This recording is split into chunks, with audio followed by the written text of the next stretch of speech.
Today I'm going to empty my notebook about what I learned from Oklahoma's defensive availability on Tuesday, and all that's coming up after the bumper. What do you mean you don't subscribe to my son's YouTube channel?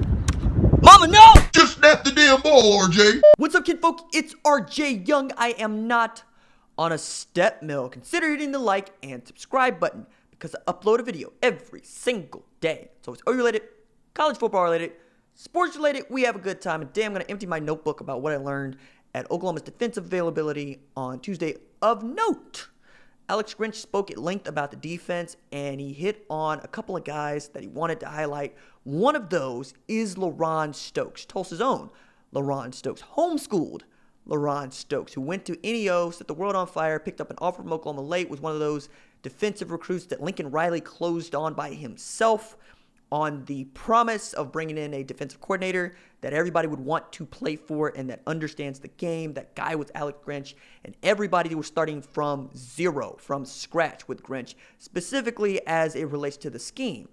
And while Grinch went on about what Stokes has been able to do on the defensive line and saying things like, I'd take a LaRon Stokes every year if I get a LaRon Stokes every year, I thought the money quote was, he has been as consistent as any guy on that defense from day one. And that's part of the process for Grinch. Like, he highlights guys that have picked it up in camp, guys that have certainly shown that they have the ability to play since the spring, and going into just, little less than a week out from the season opener against Houston.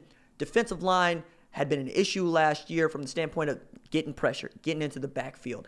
And we've seen how guys are taking in Grinch's coaching, Calvin Thibodeau's coaching in this new scheme, going from 2-gap to 1-gap, and it seems guys are thriving in it. Stokes, who came in with nothing, specifically, probably came in with a bit of advantage because he hadn't had Mike Stoops coaching. To say nothing of Mike Stoops' scheme, it's just learning somebody else's scheme when you've been in the system for however long you've been in the system. And LaRon Stokes is a guy that Grinch is expecting to contribute quite a bit this year. Other guys that he felt the need to highlight were Marcus Stripling, true freshman. And he was asked, where is he playing?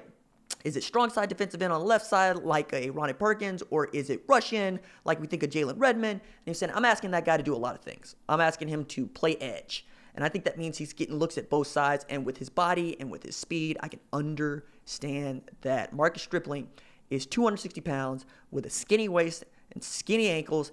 And at the opening final in 2018, had the best get-off I've seen of anybody. That included Kayvon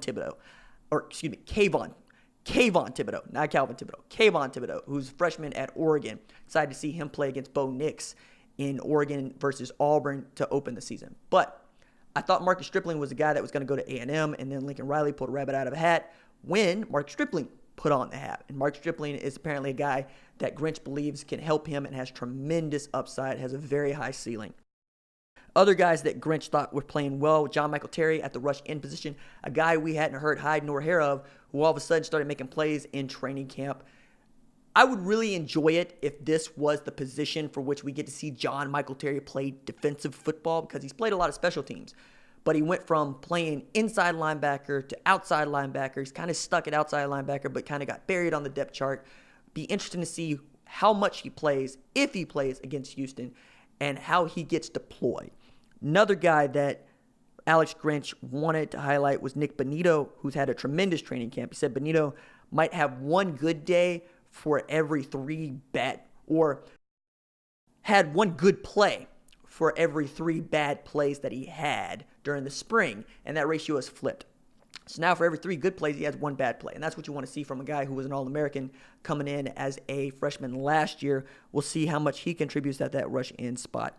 And then Ronnie Perkins had a really cool story to tell about both Michael Thompson and Kenneth Murray Jr. So Ronnie Perkins came up with Michael Thompson. They're both from Missouri. They both wanted to play on the defensive line together. Michael Thompson tears up his ACL, goes into redshirt for his freshman year, comes out. They say, hey, can you play offensive line? And that was going to be interesting because he was the guy that was built to play a 2-gap nose technique, and you just ain't going to have one of those in Grinch's defense. So they asked him to play offense, and it was open to question as to whether or not he's playing guard or tackle. And then Perkins said, hey, look, I went up against him. Remember, Ronnie Perkins plays strong side defensive end. He's got his hand on the ground, left side.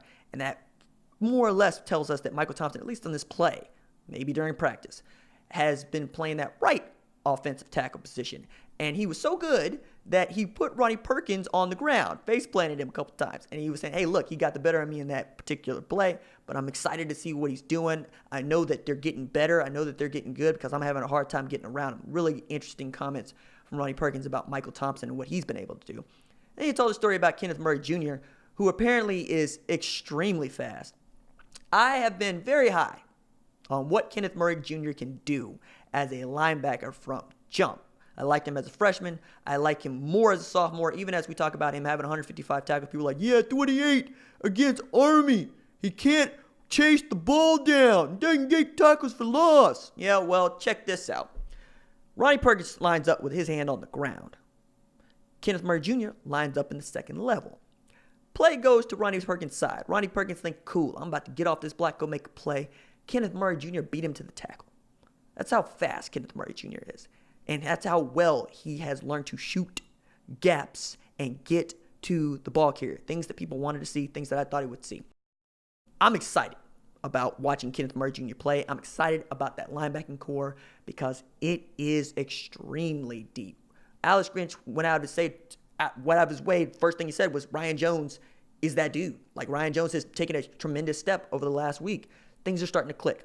I hope things are starting to click because I've also been a Ryan Jones truther. I believe that dude can absolutely play football. Came up as a wide receiver in high school, was asked to play safety at Oklahoma, outgrew the position, moved to Sam linebacker, which was kind of like a strong safety hybrid. But Caleb Kelly nor he could make that position one what they valued on the field, so he moved an inside linebacker. So now he's playing his third position at Oklahoma and trying to find his way in at that will spot. Grinch also mentioned Meade as a guy, and he mentioned Brian Asamoah as a guy. He didn't bring up Levi Draper in this particular interview, which we can read into if we want to, but I think that all those guys are going to now get opportunities to play, and I think the only guy that you can really say is going to play other than Kenneth Murray Jr. is Deshaun White. And he was saying the defensive line has got so much better. And he kind of chuckled because his life has become so much easier because they've gotten better, meaning they're able to keep offensive linemen from getting to the second level as quickly, which means that Deshaun White can fly around, go make tackles, go make plays. Also looks good. Big, tall kid. You've heard the interview on the channel. If you haven't, you can go just search RJ Young and Deshaun White, and that interview will pop right up. Really interesting dude. Really gifted linebacker. Brian Odom called him the most instinctual linebacker he's ever coached. Guy sounds like he's going to play a lot of football. And the last thing that I thought was really interesting was hearing how Brian Odom talked about the defense, because Brian Odom is going to be a very interesting person to hear speak because he's the only guy on that staff that knows what it looks like for Oklahoma to play great, outstanding football and grew up in Oklahoma understanding what the football program means to the state and what the defensive pedigree is at the state, and has seen what Alex Grinch's scheme is supposed to look like, coached in the middle of it as the linebackers coach out at Washington State, and has seen it be a top 25 defense with inferior talent to Oklahoma. I think his words are going to go a long way with me and my ears because he understands both sides. He understands where Oklahoma sits. He understands what Alex Grinch wants to achieve schematically and as a mastermind of this defense, and he understands that the standard is going to be winning championships always at Oklahoma. And he's frank. He's like, look, we got to get better. We're not as good as we need to be. And the standard is better than you were yesterday. Get better than you were yesterday. We'll live with that. We want to win games. We want to win championships. We believe that we're in a good position to do those things, but we're not where we need to be. Brian Odom, keeping it 100, keeping it real. I really enjoyed that. And as I did in another segment, Tanner Mordecai is backup quarterback. Spencer Rattler is the number 3 quarterback. So I think this is interesting because we've seen Jaden Daniels, we've seen Sam Howell, and we've seen Bo Nix all be named the starting quarterbacks for their respective universities. That is 3 of the top 10 true freshmen in the 2019 class.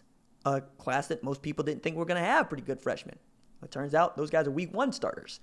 And Spencer Rattler is the best of all of them, and he's third string. Now, you can read a lot into that, but what I read into that is Tanner Mordecai is older. Tanner Mordecai has been in the system longer than even Jalen Hurts has. Spencer Rattler just got here in the summer. It's going to take some time. And unless you're an early enrollee, it's really difficult to win that starting job. And all 3 of the guys who have won the starting job were early enrollees as true freshmen. They were early enrollees. It makes a lot of sense. I think it's going to be interesting to continue to talk about as we head into whatever it is next year and what next spring looks like, because we think we're going to have another for real quarterback battle, but we'll just have to wait and see. All right, that is it for me. Doses.